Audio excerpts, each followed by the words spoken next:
Greetings, GameCola faithful, and welcome to podcast number 36. Yes, we're on our 36th podcast. With me today is Paul Franzen, Nathaniel Hoover, and Christian Porter, longtime GameCola podcast veterans. Everyone introduce yourselves for those who may not have listened to the other 35 podcasts. Hi, I'm Christian Porter. In the order of Paul Franzen, Nathaniel Hoover, and Christian Porter, please introduce yourselves. We should just do that beforehand. Set the order. Okay, anyway. Hi, I'm Paul Franzen. I'm GameCola's founder and editor-in-chief. I write the column Minus the Pudding, the best of Xbox Live indie games. And I off and on update the news section with stuff that I'm interested in. Nathaniel. Hi, I'm playing Progress Quest. I'm Nathaniel Hoover. I write the Flash Flood column that hasn't appeared on GameCola for a good long time, and do the Sprite Flicker comic, which also hasn't been on GameCola for a while. And I write about videos and other things that people don't read. It's awesome. And I'm Christian Porter. I went to PAX out of the kindness of my heart for GameCola, and I haven't written a whole lot since. How was that? It was fun. It was very large and a good time with a lot of lines, but fun. Yeah, you got some hands-on time with the 3DS, correct? I did, although now I guess a lot of other people have too. Yes. But I went there, I played it, got the headache, didn't care. Wow, how was it? What did you play? I played Pilot Wings Resort. Whoa, Pilot Wings. It was boring, which is kind of sad because I played the light plane and the rocket belt, and truth be told, I don't know if I was in the menu or if I was playing the game. I was just kind of flying around an island, and the 3D looked great, but it was boring. Wow. I feel like that's the story with a lot of the 3DS launch titles. Yeah. Because the 3D is great, but the game is boring. That seems to be it. Yeah. I kind of wish they let me check out the those AR things that they have. I'm interested in that. I'm curious about it. Assault rifles? Assault rifles. They have Nintendo assault rifles. Whoa. Yeah, Nintendo's trying to get away from their kiddie image. They're actually including, like, an actual assault rifle with each system. Wow. They want to appeal to the gang market. They realize they've tapped, like, soccer moms, old people, young people, but the Crip demographic hasn't really been tapped.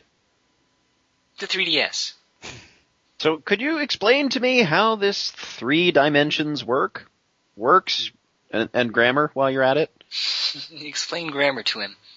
Because I've seen a couple of pictures of the unit itself, and I don't see any 3D glasses, and my brain can't handle any other form of 3 dimensions. So please, explain how it works. I have to admit, it works like magic. It works really well. It just pops right out at you. It's like looking into a diorama. That makes perfect sense. Do you stare between the screens, or are you just looking at the one screen? The top screen's the only one in 3D. Okay. And you just it look at pops out that. at you. Yeah, and it's just popping out. It's like you're playing inside a diorama. Okay, see, that helps, because this entire time I was looking at the 2 screens and thinking that there was some sort of nonsensical, you bend the system in a certain way and unfold it halfway, and then you look at the bottom screen and the top screen at the same time, and the Or it's like a magic eye. The effect. I don't know exactly how it works. It worked very well, though, but thankfully there is a button to turn it off, though, which I'd imagine at this point in time is probably where most of them are, because everyone else has decided they don't want to get massive headaches. The 3DS. So it actually does have 3D. It actually does. Wow.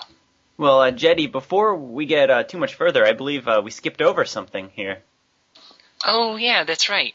Somebody actually emailed us. Wow. Yay. Somebody actually emailed podcast@gamecola.net. They emailed podcast@gamecola.net, and because they emailed us at podcast@gamecola.net, we're going to read it live on the podcast. Wait, how did they get it to you? How did they get this, communication to you? They went on their computer, they opened their email client, and then they emailed podcast@gamecola.net. Well, I'll be damned. I know, right? No one else has seemed to have realized this. It's amazing what computers can do these days. I know, right? Alright, here's our first ever actual legitimate email. It comes to us from RizzyMan33, who we've actually heard from before on the GameCola YouTube page. And he writes, Hey there, GameCola staff. RizzyMan33 here, and I have an idea to make your podcasts a little more interesting. My sister also has one, too. My idea. You guys can stage an argument and use the Ace Attorney quotes. Objection, hold it, take that, gotcha, eureka, and not so fast. It might bring a whole lot more viewers and actually make your followers listen to the entire podcast. Thanks. Oh. I really don't know what to say to that, because part of it was, hey, maybe this will make it better, because it sucks now. Well, it's not like we haven't said that ourselves before. That's true. I'm not But why saying I haven't we disagree. done anything about it? If we're saying it ourselves, why haven't we done anything? We totally did. We changed the whole format of the podcast. I love it. I think it's great. And actually, I actually received an email to that effect as well in my own personal account. Whoa. But before I get to that, let me finish Rizzy Man's email. So that was his idea. His sister idea was, well, hi. My idea... My idea is that all of you say your favorite games and have a discussion on how it related or relates to you now. Then have a debate on which game rules as GameCola's favorite. Then you might get some viewers. I don't know if I like the tone of this email. Then maybe someone will give a rat's ass about you. I'll have you all know that I was just looking at the YouTube channel earlier today to see how many views the last podcast got there. It was up to like 40. That's right. Sorry, half of those were just me refreshing the page. Fine, it was up to 20. Oh, also, thanks, Mom and Dad, for always watching the GameCola Podcast on YouTube. So that's that. Would we like to discuss this further? Our favorite games and how they relate to us now. I guess is the assumption there that our favorite games are necessarily well, we can't older very games? well get our we can't very well get our first email and then say no, we're not doing that. Objection. But didn't we Hey, I already just discuss the first part? the top 50 ways to talk over Nathaniel when he's trying to mumble? Didn't we already discuss the top 50 games that GameCola top 50'd at one point? That was like a year ago. Yes. Well, see, I think they're saying a little more in-depth, And on a You know, personal level too, like I actually- think they're yeah. looking for. Actually, I believe the discussion following that list, spoiler alert, the game that the whole staff voted as number one of all time was Portal. And I believe the discussion following that was that practically nobody said that Portal was their personal favorite game of all time. No, actually, nobody said it. Nobody. Okay. It wasn't number one on anyone's list, but it was top 5 on a lot. So right now, what's everyone's favorite game? Go. Chrono Trigger. Christian. Earthbound. Jetty. what is my favorite game? We could probably look it up for you. Cheetah Men 2. Shoaniki. What? Wait, I think it was Water Closet, right? It's that water closet No. game. Yeah. Yikes. No, actually, it's been a long time since I thought about it. I would probably say, let's go with Shadow of the Colossus. Oh. Interesting choice. Yeah, it's a classy game. And as for me, I think this is what I voted for in our ranking last year. Curse of Monkey Island. Probably not a big surprise to anyone. Really? It did rank higher than Phoenix Wright. Take that! Well, now I guess it's time to argue because we're all a bunch of alpha males here. Mine's better. No, me. See, Earthbound it is would be worth stupid. arguing over if one of us had said Chrono Trigger and the other one had said Final Fantasy VI, games that typically are at odds for the number one spot. Yeah. But these are all things that we could very easily have put on our top 5 list together, and no one would say anything about it. Yeah. I don't know. I feel like people would say something about mine. Well, I explain it to us, Paul. How does it relate to you? How does it relate to me? Well, that was the question. Yeah, it was the original question, wasn't it? I don't know. How do you think that's meant? Does it relate to me? I play it, and I like it. I never really Well- have understood questions like that a lot of times because I don't know. It's like an I just interview enjoy question. it. Like, Yeah, maybe it what is. does the game mean to me in my life? Like, not. I mean, it's a game that I really enjoyed. Well, here, It's entertaining. Paul. while you're flailing, Paul, let me jump in, because I can actually answer this for Chrono Trigger.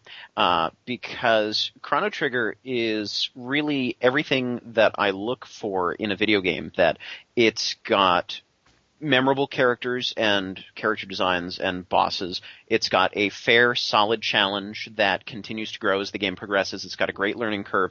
It's highly replayable. So all of these things are just in general, and fantastic music, wonderful graphics that still hold up today.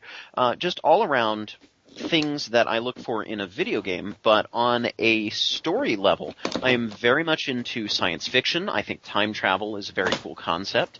I am very much into I don't know about the ragtag band of heroes, but the sort of unconventional heroes that Chrono Trigger brings out. These people are so different that you have a cave woman alongside a science nut, alongside the silent swordsman, and all of these other characters that are running around together. And the story, when I first played the game, back when I was in elementary or middle school, somewhere around there, long time ago, not so long, I fell in love with this story because it was the first game that I remember that actually made me care about the characters and be genuinely interested in what happens to them. So, to me, that's the meaning of how it relates to me. You mean you're not interested in what happens to Mario and the princess? I never liked Mario all that much. I mean, I've liked some of the games that came after the first one, but I was never a huge Mario fan. Wait, are you talking about, you're talking Mario the character, or?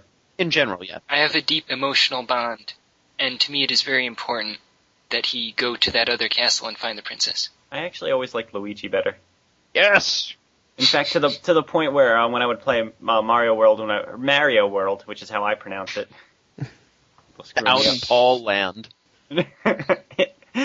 Over here in Mario World, when I used to play that, I would actually start the game with both characters, and I would get Mario killed off immediately so I could just play as Luigi. Because you're a wonderful person. And I think I just liked it because he was green. I don't think it really went any deeper than that. But see, I have to agree with Nathan that... What? Who? Who are we letting on to He this meant the Hoover Dam, I believe. Nathaniel, sorry. Nate, if you will. And Dog. And Hooves. And Doug's past. The Hoovmeister. Oh. We can go with Endog. Nathaniel. I agree with Nathaniel. Oh. That this would be more interesting if we had a bunch of people who really liked RPGs, because those tend to actually have characters that you care about and such. I mean, if we remember, was it the last podcast that somebody said something about Final Fantasy VII? We had a letter about that, I believe. The end of Disc 1 will make you cry? Yes. Yeah. Which, by the way, it totally didn't for me, but that's just because it was all spoiled to me like 5 years before I even started playing it. What, you mean the part about Aerith dying? Ah! I unmuted my microphone just to go blah at you. I actually can't get sad at that part anymore because I noticed an error in it, and it bugs me every time I see it. Yeah. That little pond that he's in, that he lays Aerith's body to rest in, he like kind of walks into it. It's like ankle deep, and he puts her in, and then they cut to that scene where the camera's like 20,000 leaves under it, shooting up at her, and he's nowhere to be seen. It's not ankle deep anymore. It's like the ocean. So I just look at that. Maybe it's my film school dork in me, but it bugs me now every time I see it. Well then. Before we move on to the next topic, I just wanted to quickly breeze through the other couple comments and letters and whatnot that we received. Did they come to podcast@gamecola.net? No, but as I stated, I received one in my personal email account. Oh. This was actually part of a longer email relating to other parts of the site, but I just wanted to read this excerpt from it because I thought it was kind of nice. Also, I wanted to say that I've been listening to the podcast a lot lately. I have like an hour-and-a-half drive to and from work each day, so podcasts. And I think it's been really coming on nice lately, especially the last dozen or so. It's sounding great. Listening to the podcast in the car makes me feel like I almost have friends. We love you. Almost. I just thought that was a really sweet thing for that person to say. Yeah. So thank you, anonymous GameCola reader/writer. Yikes. Next, there was a comment on the YouTube page I wanted to just briefly discuss. This is from Arglefump, who is actually Michael Gray. I can edit that out. This is from Arglefump, period. He was talking about we discussed episodic gaming in the last podcast. He wants to know, can the Phoenix Wright games be considered episodic? I think the second one can, but I'm not so sure about the others. And I would disagree about that. I think when you're talking about an episodic game specifically, you're talking about a game that has been really broken up into a bunch of different chunks, and each chunk is sold separately as its own game. Whereas with, for example, the second Phoenix Wright game, it is broken up into those different chunks, but they're all still like one package. They're all still one game. But that just has to do with the business model of it, of breaking it up and selling it separately. The Phoenix Wright games are broken up into episodes, and if you buy the CD or the DVD package of Tales of Monkey Island or Sam & Max or what have you, those, the way you're buying them, are still broken up into episodes that are as related or unrelated to each other as any of the Phoenix Wright episodes. So if you look at the game as a whole and completely ignore the way that it's being sold piece by piece or not being sold piece by piece, then they're both episodic games, very similar to each other. Yeah, I mean, my understanding of the term episodic, and I could be wrong, is that's actually what it's describing, is the business model of releasing it in chunks at every X number of months. Yeah. Yeah. So maybe like Tales of Monkey Island right now might not even be considered an episodic game anymore. It was released episodically, but now it's just a game. I'd say it probably still is. It was originally supposed to be episodic. I don't think it stops being episodic once they put it all in a disc. It's just that there's now another way to buy them. Okay. But I think it does. It just really refers to that business model. Yeah. I mean, it makes sense says that we're both right. I mean, just looking at the term, it would make sense to say that Phoenix Wright is an episodic game. I mean, it is clearly broken up into specific episodes, but I do think that it's the release schedule that makes it episodic. Mm-hmm. Okay, anyway, one more comment. This is from Facebook user Justin. This is a comment on our podcast when I posted it onto Facebook. First. Okay. That's posted by gc.net on the gc.net channel. I actually have a reason that I mentioned this, and that is because I could be wrong, but I'm not sure we have ever gotten a first comment before. I don't think we have. So he's the first in many, many ways. I think Justin, you are the first. So congratulations. Wow. That must be really hard to get, too, because I think in just seconds after we put those up, there's 500 or so comments? Usually. On other videos on the internet. I believe we've crashed Facebook a few times. Once or twice. We actually did crash GameCola.net a couple weeks ago when we had too many users. When Really? LucasArts mentioned us in a tweet, we got flooded and the server went down. Awesome. Yikes. Not awesome for the server going down, but awesome for the increase in That was hits. pretty cool. They were linking to our year-end awards article. Oh, I should have bought some ad space there. 39 cents. They were very happy that we said Monkey Island 2 was the best remake. So that's the comments. I think Jetty mentioned this before. Remind me again how people can get in touch with us if they want to say anything, tell us anything about the show. Leave a comment on the post. Well, Paul, there are many ways that you can comment on the GameCola podcast. You can email comment us. on the post. I think Nathaniel is suggesting that we should move on. Email podcast@gamecola.net. All right, now someone give us a topic. Nathaniel. Posting comments on posts! Actually, here's one that I completely made up as soon as we were starting to talk about the topics that we might have for the podcast. What game or games do you think would have been better as a totally different genre? Personally, I think King's Quest VIII would have been a lot better if it was an adventure game. I might also say the same thing about Monkey Island 4, but not as much. In fact, I would go as far as to say we could probably say any video game and you'd agree. Well, King's Quest at least is supposed to be an adventure game. Then the 8th one was like, I only played, an hour of it, I believe. It was about walking around hitting chickens with swords. As much as I'm into that. Hey, it's great in Zelda, but games that would be better if they were a different genre. And the reason I bring this up is when I played Final Fantasy VIII, and I feel like I've talked about Final Fantasy VIII on the podcast before. I'm not the world's biggest Final Fantasy fan, but I still play them anyhow, which is actually another topic of games that you play and you're not sure why you keep playing them. But I digress. Final Fantasy VIII, I thought, would be not as good as an RPG. It would be much better as an action-based adventure game.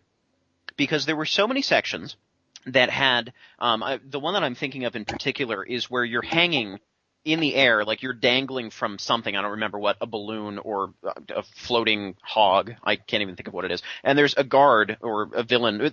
You're hanging in the air with a bad guy, and you're just punching and kicking each other. And this was this sort of action adventure scene, kind of like the end of Space Quest 3. You've got this robot battle where you're just sort of rock'em sock'em robots punching each other. And that's the kind of thing that I was thinking of. I said, this doesn't belong in an RPG. This would be much better as an adventure game. And there were several, just the way Final Fantasy VIII was visually, a lot of the scenes looked like some of the classier adventure games. Just the sort of the look of it.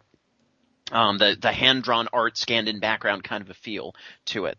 And I kept getting this vibe that, yeah, we can customize our characters and we fight all these random battles, but so much of this would be better as an action-y adventure game.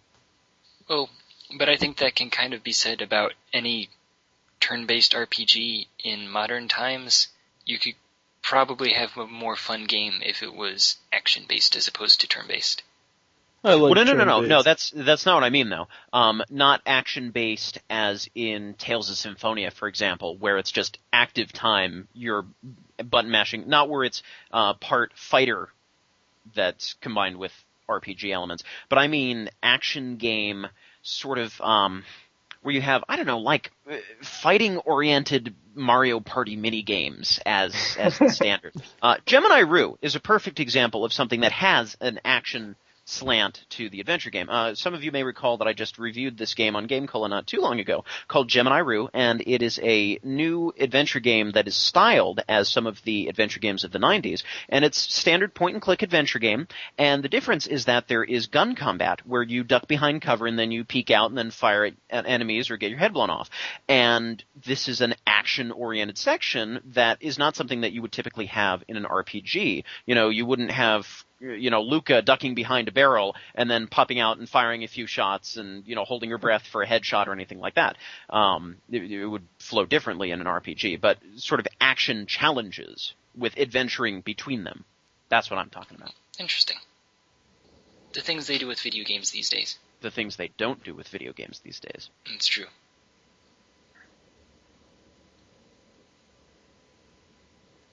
The silence I will be cutting out of the podcast.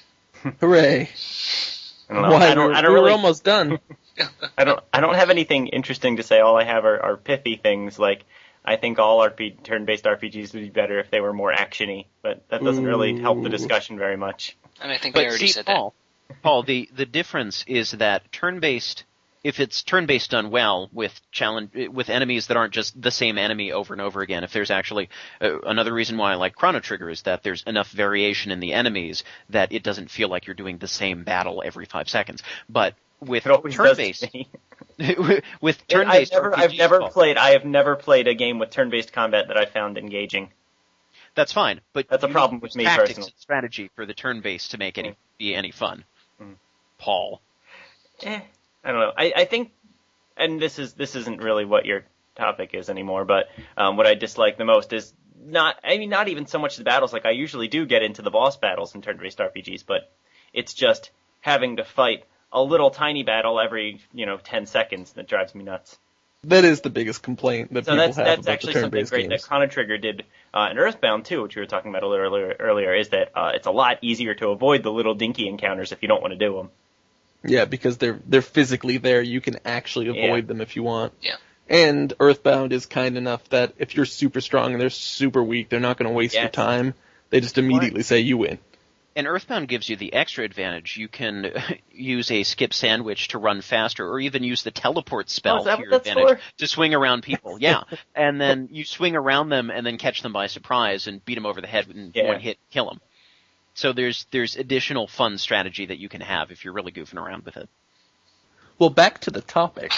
If I thought of one. I thought of a game that would be better if it switched genres, and I'm thinking Tetris should be a first-person shooter. Well, I mean, really, everything should be a first-person shooter. Why do we even play other games? Why do we even bother? I'm just kidding. My bad, Chad. Super Star Wars should have been a turn-based RPG. I always wanted a Star Wars turn-based RPG because I thought the storyline would fit it so well. Well, you've got Knights of the Old Republic. I guess that is. Does that count as turn-based combat? Because I love that game. Totally does. Does it? That was still a little more actiony, though. Well, no, it's a little more actiony, but it happens in real time. It's not just I'm mashing buttons and attacking, again, like Tales of Symphonia, which is one of the only action RPGs I've ever played. But it is turn-based. You do need to wait for someone to do another thing. It just happens very quickly. There's not a large wait time. I liked that one. That they did it well. Whatever they did in that one, I don't remember. It's been years, but I very much enjoyed that game.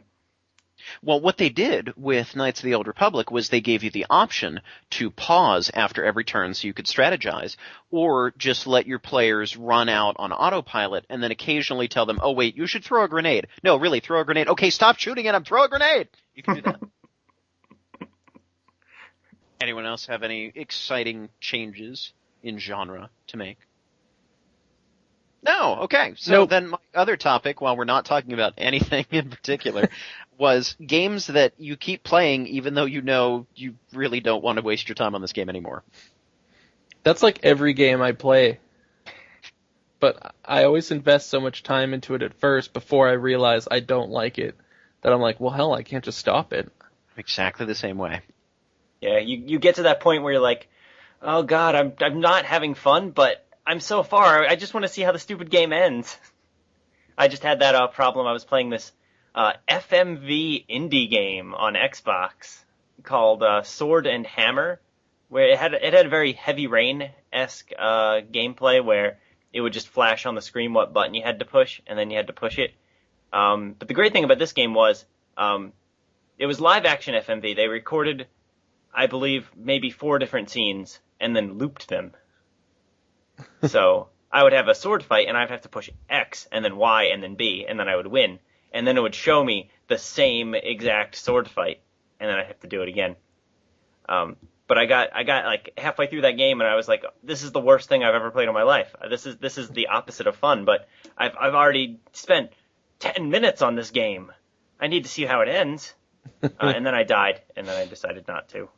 Yeah, I have an unfortunate combination of needing to see the end of crappy games, but also a really poor attention span. So I'll be like, yeah, I want to finish that game. I want to finish it, even though I don't. But then I won't. So I don't even know.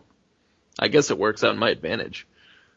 It's good for me because I ultimately become a better versed, a more well-versed gamer by playing through these games, because otherwise I'd just have this whole huge backlog of games that I had gotten 10, 20, 30 minutes into and just left, and so I'd keep breezing through things and never actually have enough material played for me to talk competently about any of the games that I'd sort of played.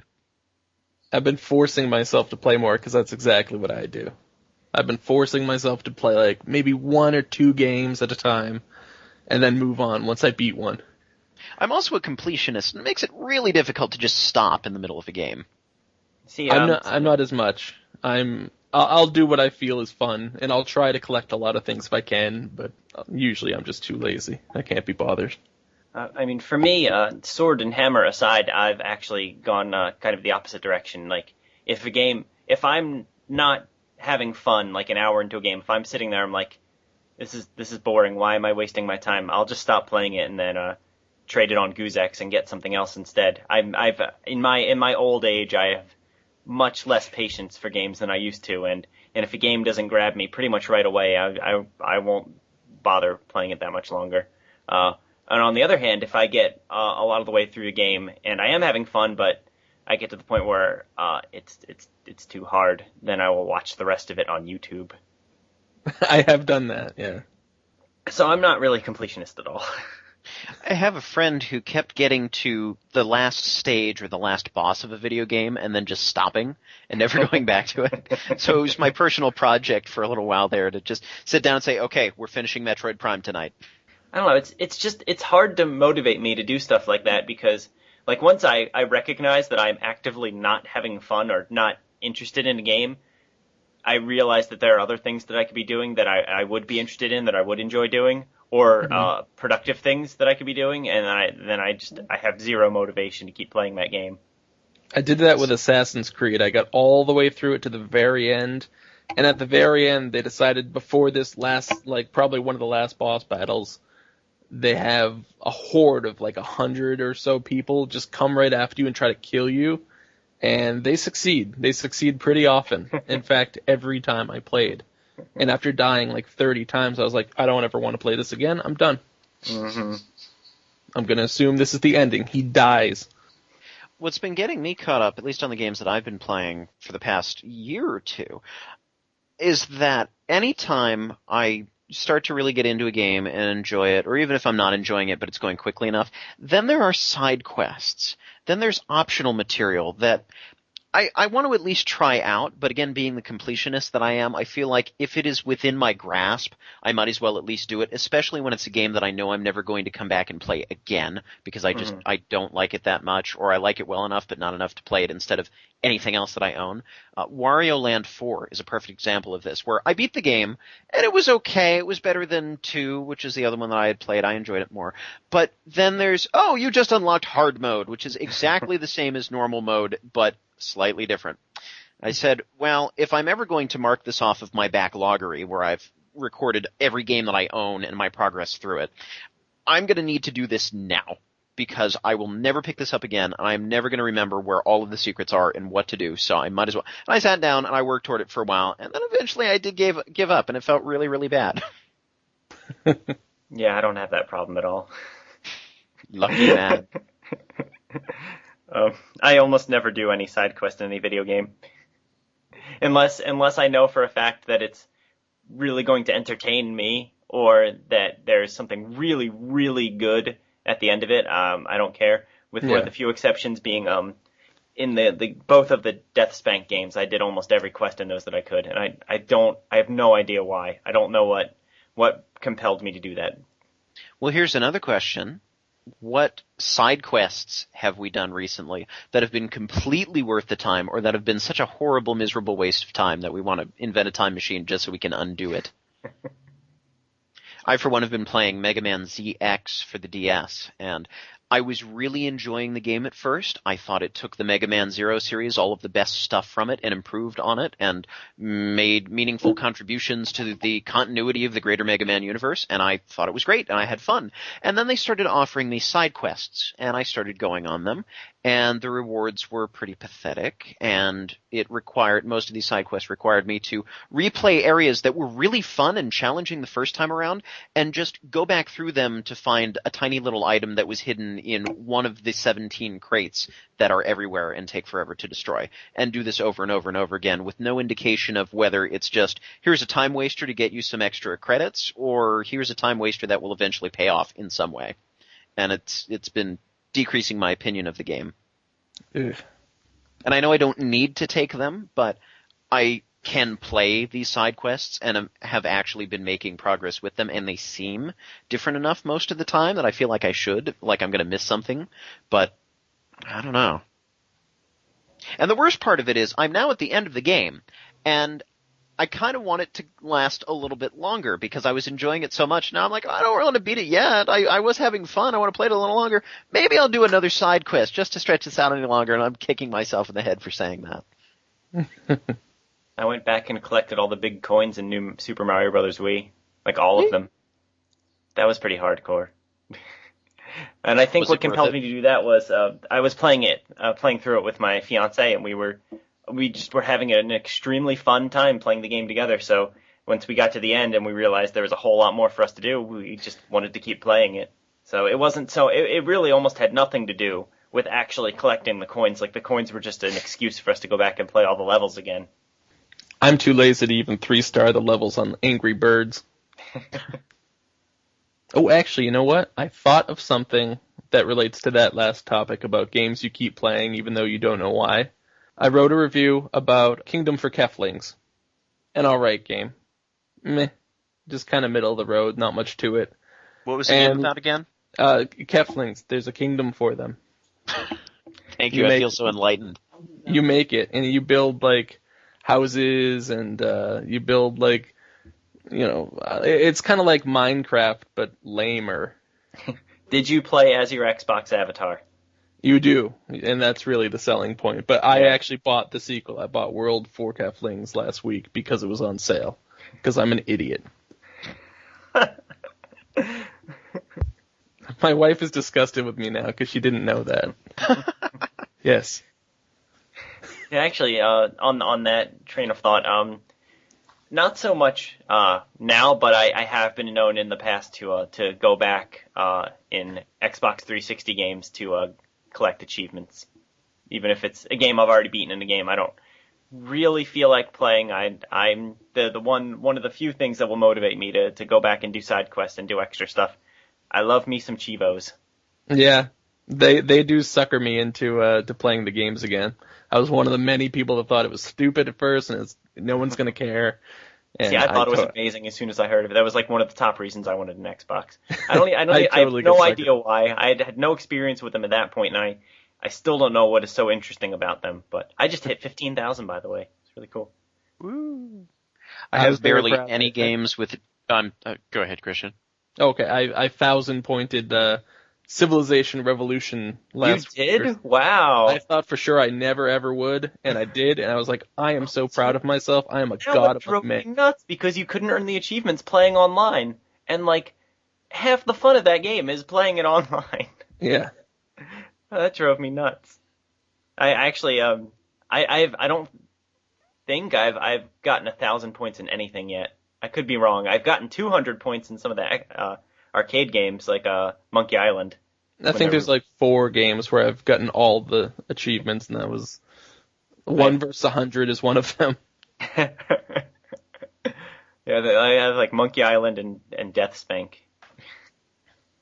See, I keep finding myself going back whenever I'm recording something or have any reason to be waiting for something to happen for more than 15 or 20 minutes. I find myself periodically going back to Mega Man 10 which is one of the very, very few games that I own that has achievements because I'm an all Nintendo and PC guy. And I just keep wondering why I'm trying to beat Blade Man on hard mode using just the blaster and not take any damage and do all of these absurd challenges that aren't actually fun. Mm-hmm. They're just there, and also trying to replay the endless attack mode to convince myself that maybe I do like this game a lot after all. Maybe this is not and it just never works. It's kind of an annoying problem with achievements in general when developers make one that is not fun to do. Yeah. Why are you telling me to do something that is actively not fun? There's one in what's it called? Too Human for dying like 100 times. What if I'm really good? What if I don't want to die 100 times? Well, shouldn't I get an achievement for being awesome? And You Don't Know Jack for getting negative $1 million on a Jack attack. Yeah, and there's also one for playing. I think it's like 5 games alone on a Friday or Saturday night. That's actually funny. I like that. Yeah. One. There's also like one for playing on 4th of July. Yeah. Name it is says, like something like Unpatriot or something like that. Yeah, and the description of it says, sit around at home playing video games instead of celebrating America. Yes. Although one of the most delightfully absurd achievements I've ever seen still remains the little rocket man from Half-Life 2, Episode 1, I believe. Launch the garden gnome that's in like the first level into space in the penultimate level. And you just carry him with your gravity gun through the entire game and don't let go of him. And he gets knocked around like crazy and the enemies attack him. And it's absurd. I read someone's blog. They had journal entries on their adventures with this stupid garden gnome trying to get him through the game and launch him into space. It was great. Jetty, do you play any games with achievements? Jetty? Wow, our host has abandoned us. He fell asleep. I think he actually did. Well, that's the true sign of a victorious podcast. This is going to be great. No, maybe he's going for an achievement of ignore the fellow podcasters for 5 minutes straight and don't talk to them, and then you unlock an achievement. 50 points. Achievement unlocked. You can come back now. I feel bad now. We're going to commit a homicide. Like, whoever the person is that listens to us while they drive, they're going to fall asleep at the wheel. Maybe we should change topics. Something a little more lively then. Okay. Here's my topic. Earlier today, I spent some time browsing Yahoo Answers. Oh, I'm sorry. Yes, I am too. That is a hotbed of idiocy. And I found a question on there that I thought was kind of interesting. This is I kissed a boy. Do I have AIDS? This is from Yahoo Answers user John Parks, and this is in the video game section. John Parks would like to know, why do many people get an attitude if you cheat online during gameplay? Many people wrote bad comments on my message just because I cheated, and why? Thought that was kind of funny. How do you guys feel about cheating in video games, and online or otherwise? I feel that a lot of people get really angry. I completely understand if people get angry when you play online. I know I just got Team Fortress for the PS3, and there's tons of people that just hack their game. They put themselves in God mode, and it's worthless. It's completely worthless to play. But as far as cheating in a single-player game offline, I don't know why people get so mad about that. Who cares what you do? Do people get mad about that? I've seen people get all upset and angry and like, you're disrespecting the game or something, like it's some kind of living entity. Do a lot of games even have built-in cheat codes still? I feel like that isn't nearly as big a thing as it used to be in the 16-bit era, but I could be wrong. It's not the golden age of cheats anymore, like the N64 with big head mode in every game, but there's still some. I definitely used to cheat a lot in the NES, Super Nintendo era, partially because I was little and was even worse at games than I am today, and partially because it was a lot easier because you had things like Game Genie and Game Shark. Maybe those things still exist right now, but if they do, I don't see them around. They're not as well known as something. Well distributed. Well distributed, as all over the place, pervasive perhaps. I know there's one for the Wii, but I think that's only if your Wii is hacked and you're playing these pirate games. I think you can run this thing called Ocarina through it, which is like a Game Genie. I miss Game Genie. There's this really wonderful code in Secret of Mana for you don't take any damage, but you also don't deal any damage. So we got this. I was playing with my friend. We were in the final battle, and we got to the point where I would stand at the Game Genie at the ready. So whenever the enemy was attacking, he would say, "Come on, turn it off, turn it on, or turn it on, turn it on." And I would do that, and then it was very epic and actually kind of boring now that I'm talking about it. So someone say something else. My all-time favorite Game Genie code that I discovered, because you could create your own Game Genie codes, was the one in the original Super Mario Brothers where jumping killed you. Boy, did that make the game interesting. Turns it into about a 4-second game. 3.5. Remember on the N64 with Game Shark, it was really easy to create and edit your own codes. Like me and my friend would play Mario 64. There was a code called Limbo Mario where he would bend himself backwards and do the limbo whenever you ran. So we toyed around with the code until he just kept bending backward and backward and backward until his head was literally in his butt whenever he ran. It was really exciting. I don't know if I've seen that, but I know I've seen a lot of hacks that make it weird. Like ROM hacks. But yeah, cheating online, I think you're right. I think it's definitely an entirely different beast than cheating when you're just playing by yourself, because what's the point? What do you get out of a victory that you've earned by cheating? Why? Because what still have you proven? won. It's the same kind of thing where with people trying to use hacks to get achievement points. or like to pay someone else to get achievements for them. Yeah.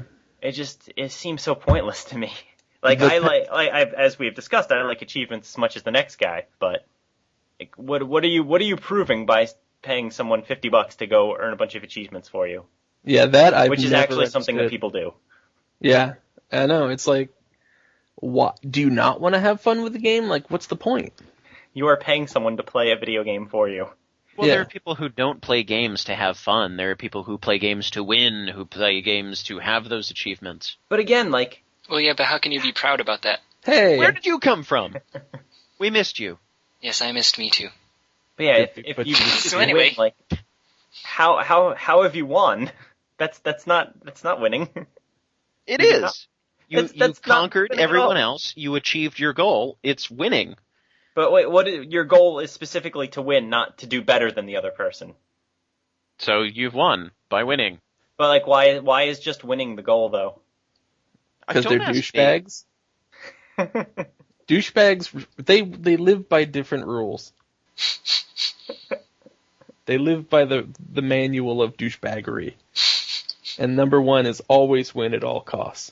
Seems pointless to me. Yeah. So what did I miss? We missed we've merged. Jetty, you missed me asking you. We talked about achievements and cheat codes. Thank you, Paul. And codes for life.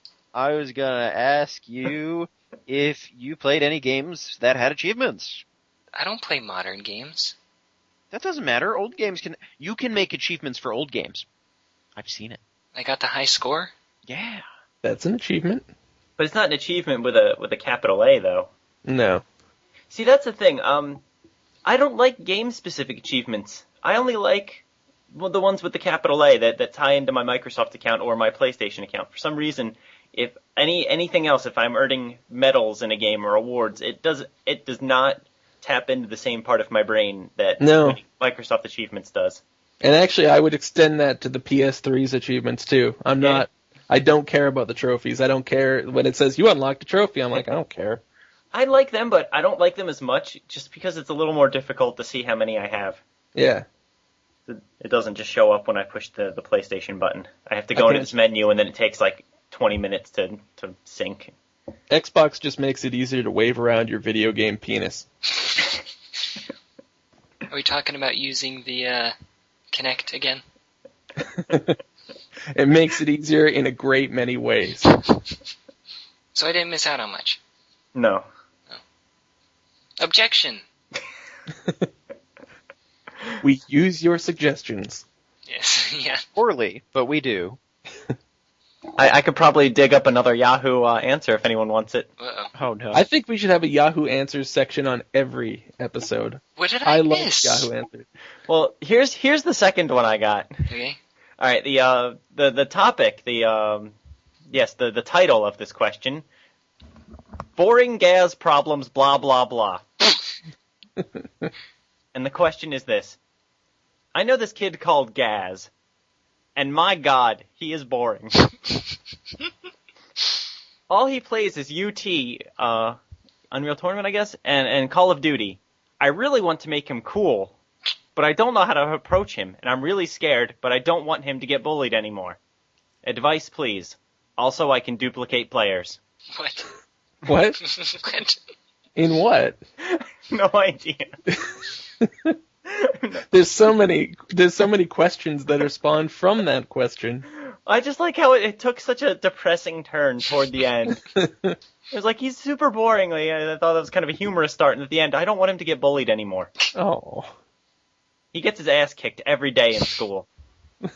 And if only he would play more Call of Duty, that wouldn't be a problem. And his name is Gaz? His name is Gaz. Boring Gaz problems, blah, blah, blah.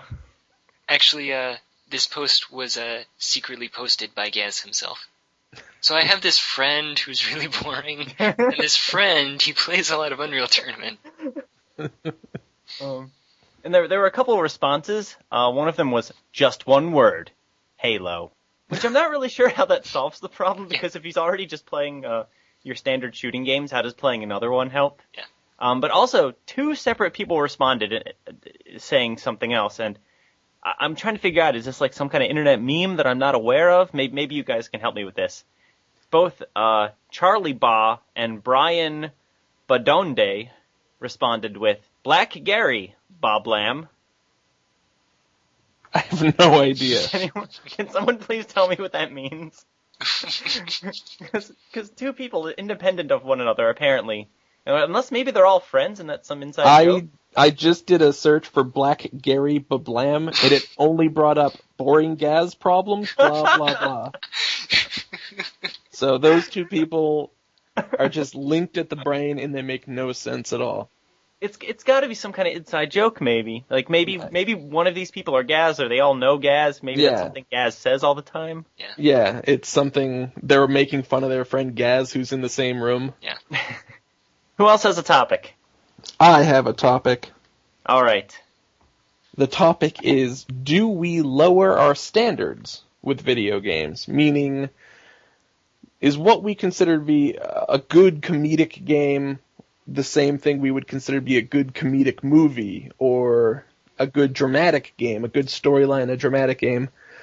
If that was a movie, would we still think it was good, or even a book or something? All right, next. Actually, it's bringing to mind, I think Stu Jip wrote about this on GameCola maybe a year or two ago. He was arguing that there is no such thing as video game humor because what we consider humorous in video games, we would never actually consider humor if we were seeing it in a TV show or a movie. Oh, did he? I was actually going to write something like that a year ago, but then I quit. He did it already. Sorry. Okay. Which probably stuck in my mind most because he was specifically dissing Monkey Island and other classic adventure games. And that's exactly... Yeah. I completely agree. Even Portal, which everyone says is just the greatest thing ever, so hilarious. Watch someone else play it as a movie. I mean, it's funny. You'll get a chuckle. But is it hilarious? No, not really. Yeah. Well, a lot of it's got to do with the fact that video games are situational, that you are in these situations and that these things are happening to you and that you control the pace of, in this instance, the humor, where you're the one who's playing an adventure game and trying to combine banana with cannonball and seeing the hilarious results. So it's because it's all under your control, because we both laughed when Nathaniel said that. Also, sorry to interrupt. I just thought I'd point that out. No, that was the entire point. No, interrupt me. Go ahead. I'm ready. The entire point was just that me and Christian both burst out into chuckles when you mentioned the idea of combining a cannonball with a banana. So I think there's a fair point. Like that's something specifically, like very specific to adventure games like that. Clearly wouldn't work in a TV show because it's not how TV shows work. They don't. Well, I guess there's MacGyver. That is funny. Well, comedy aside, comedy is kind of unfair to compare to video games because comedy is all about timing, and you just don't have that in video games. But even drama, even dramatic stories, they'd probably just look goofy and hokey in a movie. I think that was one of the internet's big complaints about Heavy Rain was, yeah, sure, it's a good story for a video game, but compare it to any well-written movie, and it kind of falls apart pretty quickly. Yeah. Well, I think there's two parts to this. The first part is that we also haven't been looking at the lower end of the spectrum when it comes to movies, because there is some incredibly lowbrow humor, Wait, there are bad movies? Yeah. Whoa. And things that would make any video game, regardless of the plot or humor level, look like comic gold.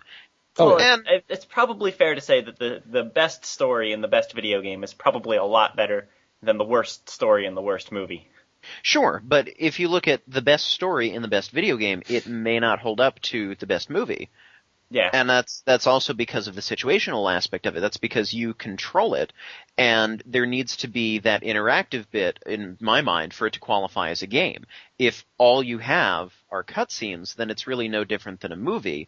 Part of what gives the movies the advantage is that you've got acting, and not just voice acting, but you've got facial expressions. You're not just having people stand there and sort of wave their arms around. And I know that, what was it, LA System LA Noir. PD thing, yeah, that one, Noir, has facial expressions, which I'm sure will be a great step forward in storytelling, because that's part of acting right there. It isn't just standing and waving your arms around in circles like, Stan the salesman from Monkey Island all day long. That's not the example I was thinking of, too. I was actually going to bring up the whole acting deal, and that I guess perhaps video games could be more compared to books, although at this point, like if you were to get back far enough in video games, that video games with stories basically were just books, like old RPGs, then actually video games have horrible stories, and they don't compare to books at all, and books are far superior. Yeah, you could say the same thing comparing books to movies, though. Could you? Well, don't books... Well, again, the best book has a better story than the best movie, probably. Yeah. Yeah. Just like the best movie... The best story-driven movie probably has a better story than the best story-driven game. It's also the medium, because books have strictly your imagination to work with, whereas movies, you can imagine that the special effect is cooler than it really is, but there's a very large visual and audio aspect in addition to just the general content, the plot, the actors, there's so many aspects of a movie, and there's even more aspects of a video game, because you've also got the gameplay, you've got the controls, you've got the pacing, you've got the challenge level difficulty, you've got all of these other things to focus on, that it's a different experience to have a thoroughly satisfying movie or book than it is to have a thoroughly satisfying video game. And a plot only makes up a small or medium portion of any game. True. Your princess is in another castle. Great plot line. It's certainly arguable that it's a lot easier to have a good video game without a good story than it is for a movie or a book. Well, you just have a lot of things blow up. Yeah. I mean, maybe not the book. That would be hazardous to your hands. Yeah, that's why I liked Live Free or Die Hard. Lots of explosions in that movie. That was great. And it's also that we haven't... Video games started out as games, as challenges. You're playing Pong, you're playing Asteroids, you're playing Breakout. These aren't things that have a strong storyline, whereas books, from the get-go, if you're talking about a standard novel, if you don't have a story or characters, unless you're doing something very unique, you're probably not going to go anywhere. I mean, they kind of inherently need to have a story in order to be enjoyable. If you look at the progression of video games, they've been getting story heavier, they've been getting more interesting and more complex in the storylines as time has gone on, for the most part. Not necessarily all across the board, but in general, the maximum amount of story-age has been increasing, and I can only imagine that will continue to increase as you get people who are writers and storytellers into the mix, and not just people who really only care about designing the game and not writing it. I mean, I'm not sure how true that is for, any story-driven game, but I imagine that it will only continue to get better. Are you trying to tell me that Breakout does not have a great story, but are you familiar with Arkanoid? Yes. Great story, thank you. Does Arkanoid actually have a story, Jetty? It does. Yes, Really? when the arcade game goes into its demo mode, it does in fact tell you about Doe. Yep. Doe, the ship. Doe. Hold on, I'm pulling it up on Wikipedia. The game opens with a monologue stating the following. The time and era of this story is unknown. After the mothership Arkanoid was destroyed, a spacecraft Vaus scrambled away from it, but only to be trapped in space, warped by someone. That's cool, right? Yeah. I knew it had a storyline because I know that Super Nintendo one is called Arkanoid. I think it's called, like, Doe It Again, which I always thought was a really inept Simpsons reference. I would always see it and I'd be like, why would you even force a Simpsons reference in there? It doesn't even make sense. But then later I learned that's like something in the story, a name of a ship or something. Yeah, Do It Again and Revenge of Doe. I think you guys are making this up. I'm not. I don't believe you at all. I used to play this game a lot. It came, I want to say, for some reason it was on my old computer, and it had like an editor mode, which I thought was awesome. Oh, that is pretty cool. Yeah. But yes, I do recall the story of Doe. Breakout did have a story, technically. Arkanoid. Arkanoid. But it does not quite compare to the stories of most modern movies, one could argue. Did you not hear him regaling you with a tale of dough? I already forgot what all of it was. And to So be did fair, I also forgot most of the story of Heavy Rain after I stopped playing it, so... All I know about it is Jason! And it had a really terrible twist in it, which I won't spoil. But It was spoiled for me, so the whole time I was like, come on, just get it over with. see, I wasn't expecting, like, I knew something was going to happen, but I didn't know it was going to be that, mostly because they didn't foreshadow it at all, and it didn't make any sense. I accidentally saw it on the internet. I was very sad. Oh, that's kind of a drag. Yeah, Such it was. a story-based game, you don't want to have that kind of thing spoiled for you. I know. It bummed me out the whole time. Neat game, though. I like could see Heavy it. Rain. I could see it happening in front of me. The twist. And I was like, oh, man. Is someone in an airplane? Yeah, spoiler alert. It turns out that the murderer was actually Eris. Yep. Yikes. Wasn't expecting that one. So what was the original topic? Arkanoid. No, before that. Work out. No. Welcome to the podcast. Nathaniel, what were we talking about? Objection. Well, we were talking about a whole bunch of things, and we sort of morphed into all sorts of different topics that we don't even recognize where we are anymore. So maybe we should move on to something else. Maybe? Okay, next topic. I'm just looking at my list to see if I have anything quick we could talk about. Well, I always enjoyed it when we ended with the games that we're currently playing. It's always a nice way to wrap things up. Alright, why not? We haven't done that in a while, actually. It's been a while since we last talked about what games we're playing now, so let's go for it. The last game I played was Space Dudes. I don't think it counts if you were playing it on your cell phone just before the podcast started. It was the last game I was playing. Oh, before that. I believe it was Brick Out. Brick Attack, thank you. I'll let somebody else go first. Well, I already mentioned I was playing Mega Man ZX, so I guess that doesn't really count. And I'm miffed. I'm amused and miffed at the same time that it doesn't require the stylus at all. It's a DS game that does not require the stylus at all. Uses the lower screen a couple times for a couple things. But then there's one weapon that when you use it, you have to use the stylus to draw the attack pattern of your weapon. And then the rest of the time you just put it back into the slot. So, I don't know. I guess you can cut out everything I say from the podcast. So it's like they just got like 90% through the game development. They were like, oh, that's right, DS. It's a great idea. It's just impractical. I mean, if this were like a turn-based RPG, I wouldn't mind redrawing my attack pattern ever so often. But this is a fast-paced, boom, boom, action kind of game. And to stop and say, okay, well, this enemy's far up above my head, so I'm going to go back and I'm going to draw the squiggly line that goes up. No, I'm not going to do that every time. But it's still fun. I also just got done playing Donkey Kong Country 2, which I've played before a couple of times, but I was actually showing my fiancée the game because it's nice to have someone who appreciates watching video games. Which is another topic I was going to talk about, which maybe we can save for another podcast. Games that are more fun to watch being played than actually playing them. But it was entertaining to play through Donkey Kong Country 2 for an audience. Actually, to segue off of that, I'm playing a game right now that would be much more entertaining if I was watching someone else play it. Actually, I think this has probably come up on the podcast before, but I'm still playing Lifeline. I kind of play it, for like one night. I'll just play a couple hours standing. This is the voice-activated adventure game, voice-controlled adventure game for anyone who was not listening whenever I talked about it before. So you have to tell your character, go left, go right, use a heal potion, and most of the time she just runs directly at the enemy and gets killed.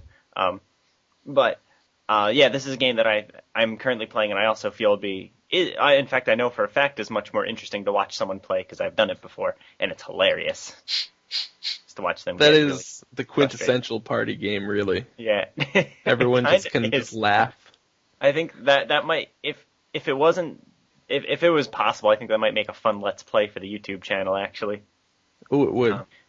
I'm still playing that, like I said, about an hour every couple weeks or so.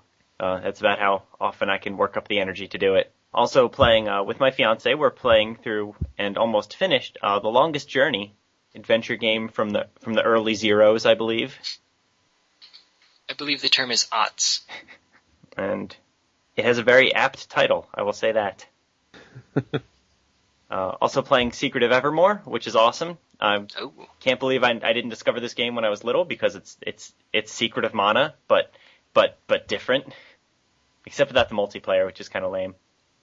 But it's same gameplay, same exact gameplay, Secret of Mana. And since I love Secret of Mana, I am also thoroughly enjoying this game. And finally, I've finally started playing Fallout New Vegas, which came out last year. I just bought it over the weekend, actually, because there is a Blockbuster near me that's closing down, and they were selling their Fallout New Vegases for $20. Oh, they have the best deals sometimes. I thought it would be better, to be honest. Yeah. They had like 30 copies of Fallout New Vegas. They're closing down next week. What else are they going to do with these things? I know. I'm so surprised because I often see pretty good games in there for like $7, and a lot of times they buy one, get one free. Oh, yeah. Well, I think when you posted about that on GameCola maybe last year, I ran out and I got like 6 new games. That was great. Oh, yeah. Yeah, I got a whole bunch. It's amazing. We're going out of business sale is not nearly as good as we're doing pretty well in business sale. Yeah. So I don't really understand how that worked. But yeah, I've been playing Fallout New Vegas. I think, thankfully, I'm playing it long enough after the game was released that there shouldn't be nearly as many bugs as there were when everyone else was playing it. I did hear it was buggy at first. Yeah. I haven't run into really anything yet, so that's cool. It's fun. I mean, it's almost exactly the same game as Fallout 3, except in a different part of the country. So if you liked that game, you'll like this one, and I loved Fallout 3. That's it. I'm also playing a couple indie games, but I'll be talking about them more in my Minus the Pudding column, which may or may not be already posted by the time this podcast goes up. Yeah. And currently I am playing Tales of Vesperia, because I got about halfway through the game before, and then Microsoft decided to delete my save game. So it took me about a year to muster the strength to get back to the game and play it again. But now I'm back to about where I was before. And that's really the only game I'm playing right now, because I'm anticipating the oncoming flood of games I'm going to be buying soon, starting in 2 weeks with Portal 2. Oh, is that coming out that soon? It is, in 2 weeks, and then the next month, L.A. Noire and Brink, and the next month a game called Catherine is coming out that I want, and a bunch of others. Is that game actually going to be good, though, or is it just going to be weird? Catherine, I don't know. I'm interested in the plot line. I have it pre-ordered, but if more comes out that makes it look like it's just going to be stupid, then I'll probably cancel the pre-order. I think I've seen some video of the gameplay, and isn't it walking up and down staircases? That's all I've seen so far, and if that is truly all title. there is to it, then I'm not going to get it. Yeah, I mean, it might be one of those kind of games where the gameplay is kind of meh, but it's so weird and bizarre that it's worth playing through the gameplay to get to the story bits. That's kind of what I'm banking on. Yeah. Like, it's trying something new. It's trying a weird storyline, so I figure, I'll give it a chance. Come to think of it, I'm actually shocked at how many modern games I've been playing this year, and a little bit before the beginning of this year, because I'm going back and forth between allegedly playing Dragon Warrior 4 and Back to the Future the game, and there feels like there's something missing between those two. Like 20 years? Maybe not that long. But. Oh, and I talk of Portal, and here's a commercial for it on Discovery Channel right now. You're watching TV when you're on the podcast? Not when this podcast comes out. It is not. You don't have to change your channels. Christian, have you been playing You Don't Know Jack at all? I have been a little bit. I've been trying to save it for when me and my wife or me and my cousin can play it together, rather than just screwing it all up and using all the games on myself. My fiance and I have been playing it almost every day since it came out. We're a very interesting couple who do very exciting things. It's weird. They've changed a few things since the last one. It took me a little while to get used to. I missed the gibberish questions. Yeah, it seems almost too streamlined. Like, it seems to go a little too fast now. Like, you don't get to choose the question that you're going to talk to or that you're going to answer anymore. It almost goes too fast for me, too fast to really take in how great the humor is. Yeah, I still really like it. I still think it's really great. Oh, yeah. But I would like it if you could still choose your question, even though choosing the question didn't matter. No. As you could think it's about the Flintstones, and it turns out it's about string theory. But I personally just liked the pause. I think it was the pause in between each question that I liked. I don't know. Yeah. I think that for some reason that added something to the game for me. But the reason they did that is because, I believe it's to avoid question repetition. Like, the way the game is set up, for anyone who doesn't know, is that you play individual episodes of the game. Yeah, it's episodic. So each episode has its own set of 20 questions, and then you play that, and then there's like 70 more episodes that you can play. So instead of starting the game, and just the game generates questions from its database for you to answer, there's like 70 whatever episodes of the game you can play. And you can actually follow Cookie Masterson on Facebook. You can? Really? Yeah, I'm following him. Apparently, I haven't actually seen this, but I've kind of heard around that the things he talks about on his Facebook will actually come up in the game. You'll hear the interns in the intro in the beginning actually talk about the things he said that day. So It's like they planned everything he's going to say for the next year. I'm gonna go and follow it them. triggers in the game or something. That's what I've heard. That might not be the case at all, but that's what I've heard. That's really cool. Yeah. Yeah. Definitely a fun game. I'm Very very, very glad that they brought that back. Yeah. I would have liked the option for the 21 question game back though. It's a little short, but I mean I could just play a bunch. Oh, that's right. It's only 10 questions long, isn't it? Plus a jack attack. I think I said 20 earlier, but yeah. That's the other thing that bothered me, was that's the other thing that makes it so short, besides taking away the option to choose your question, is that there are fewer questions per game. Anyone else playing a video game? Packs. I don't think I play video games. Oh. What are you doing here? I know, right? Jetty, you do not have an Xbox 360. Yeah. No. I have an actual reason why I'm mentioning this to you in particular. I've been noticing lately a lot of 16-bit SNES style RPGs in the Indie Games channel on Xbox 360. Really? Which it makes me think of you. Well, see, I had vaguely considered getting the Xbox 360 because I know you can develop for it.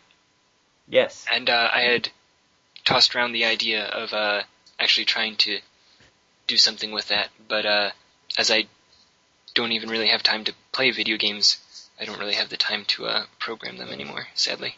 There's one game in particular that's coming out for the PC, actually, that I played on Xbox that I think you should check out, called Cthulhu Saves the World. Yes, I believe you mentioned this one before. I wrote about it in Minus the Pudding a little while ago. Yeah. You would like it. That's all I'm going to say. Probably. I played the demo and it was fun. Yeah. It's only... Oh, wait, no, that one's $3. My bad. $3, and that's why I don't own it. Because it's too rich for my blood. Yeah, actually, that Sword and Hammer game or whatever that I was talking about earlier in the show, also $3. This is a 15-minute long game. Outrage. Which I guess, if you're not familiar with the Xbox Live Indie Game Service, that sounds kind of ridiculously cheap for a video game. But the games on there range from $1 to $3, so it's one of the more expensive ones there. There are the occasional $5. Are there really? Those people are flying a little too close to the sun, if you ask me. What they need to do is let indie games have achievements, and this is actually going to come up in versus mode very shortly. Oh. In fact, it should be up already. But if indie games had achievements, I would buy all of them. I would buy more. Yeah, I would. I would buy more. absolutely, I wish they did. Especially the little $1 ones. If I was interested in it and it had 50 gamer points, I would do it. Yeah. 50, 100 gamer points for indie games, 200 or 250 or whatever they do for the arcade, and 1,000 for the full games. I could live with that. This is how achievement obsessed I am. Yep. Then I could finally get my 50 points of achievement in Fishing Girl. Yikes. So unless anyone else has any games they want to talk about, I think that might be it for the GameCola podcast. Woo! Yay. Sounds like a resounding no. All right. Before we let you go, a few quick housekeeping things. Check us out on Twitter. We are at GameCola. If you follow us there, you will get an update on your Twitters whenever we post a new article to the site. Go on Facebook, search for GameCola, like us. Pretty much the same deal as Twitter. We have a YouTube channel, gc.net. That's the letters GC and the word dot and the word net. We have all kinds of Let's Play-esque videos, lots of other random stuff. Christian Porter has a Speak American series on there, that games that don't. If you're not already, you can subscribe to the GameCola Podcast on iTunes, and if you do that, please give us a really, really high rating, like as high as it can possibly go. That would be. I don't want low ratings. If you're going to go on there and give us a low rating, just don't do it. I don't want any sense of objectivity here. I just want high ratings. I don't need accuracy if you don't think we deserve it. I don't care. He's the J. Jonah Jameson of video game blogs. I only want ratings. High ratings. And finally, you're probably aware of this already. If you're not, we have an actual internet website. Whoa. GameCola.net, and this time it's the actual period, the dot, and then the word net. Yeah, and I'm going to make the same joke that I made last time and say the letter dot. GameCola.net. There's lots of really good stuff on there. That's my big pitch. And now it is farewell. Oh, yeah. Well, thank you for everybody. Everybody, thank you for coming, and everybody, thank you for listening to the podcast. And thank you for letting us thank you. Thanks. Anyway, thank you everyone for coming to the podcast. Thank you for everyone for listening to the podcast. This has been GameCola Podcast number 36. Email us at podcast@gamecola.net.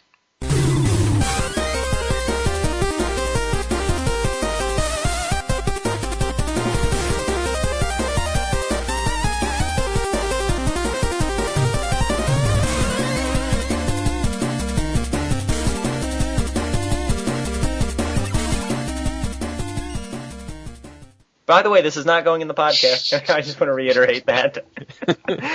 Yes. This isn't the fun part at the end after the theme song.